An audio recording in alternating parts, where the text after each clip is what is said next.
آپ سبھی کا پھر سے ایک نئی ویڈیو میں سواگت ہے۔ دوستو، آپ کو معلوم ہونا چاہیے کہ فلسطین پیغمبروں اور نبیوں کی سرزمین ہے۔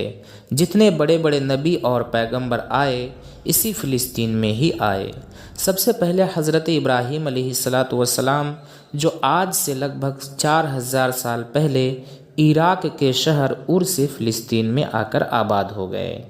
ابراہیم علیہ السلام کے 2 بیٹوں میں سے حضرت اسحاق علیہ السلام کو فلسطین کے شہر بیت المقدس میں آباد کیا، اور حضرت اسحاق علیہ السلام کے بیٹے حضرت یعقوب علیہ السلام تھے، جن کا نام اسرائیل بھی تھا، اور انہی کی اولاد بنی اسرائیل کہلائی۔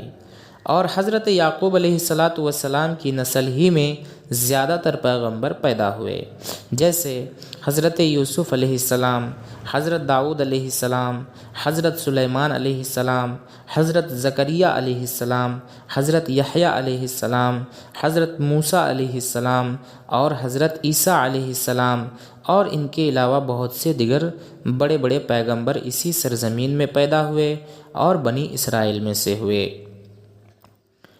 اسی مناسبت سے فلسطین کو پیغمبروں کی سرزمین کہا جاتا ہے۔ دوستو، لگ بھگ 3000 سال پہلے حضرت شموئیل علیہ السلام جو اللہ کے نبی تھے، پہلے اسرائیلی بادشاہ تھے۔ انہوں نے کافی عرصے حکومت کی، اور جب وہ بوڑھے ہو گئے تو انہوں نے اللہ کے حکم سے طالوت کو بادشاہ مقرر کیا۔ اس واقعے کو قرآن مجید میں بھی ذکر کیا گیا ہے کہ طالوت نے جالوت سے جنگ کر کے ان کو شکست دیا اور ان سے تابوت سکینہ واپس لے لیا، جس میں موسیٰ اور ہارون علیہ السلام کے تبرکات تھے۔ طالوت کے بعد حضرت داؤد علیہ السلام بنی اسرائیل کے بادشاہ بنے اور بیت المقدس کو اپنا دارالحکومت قائم کیا۔ داؤد علیہ السلام کی وفات کے بعد ان کے بیٹے حضرت سلیمان علیہ السلام نے فلسطین کی حکومت سنبھالی اور پوری دنیا میں حکومت کی۔ حضرت سلیمان علیہ السلام کی وفات کے بعد فلسطین 2 حصوں میں سامریہ اور یہودیہ میں تقسیم ہو گیا۔ پھر چند سالوں بعد بابل کے بادشاہ بخت نصر نے حملہ کر کے بیت المقدس سمیت پورے فلسطین کو اپنے قبضہ میں لے لیا۔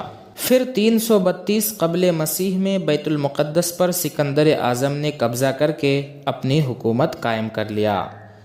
پھر 168 قبل مسیح یہاں ایک یہودی بادشاہت کا قیام عمل میں آیا، مگر اگلی ہی صدی میں روما کی سلطنت نے اسے شکست دے کر فلسطین کو اپنے قبضے میں لے لیا، اور اسی زمانے اس خطے کا نام فلسطین پڑ گیا۔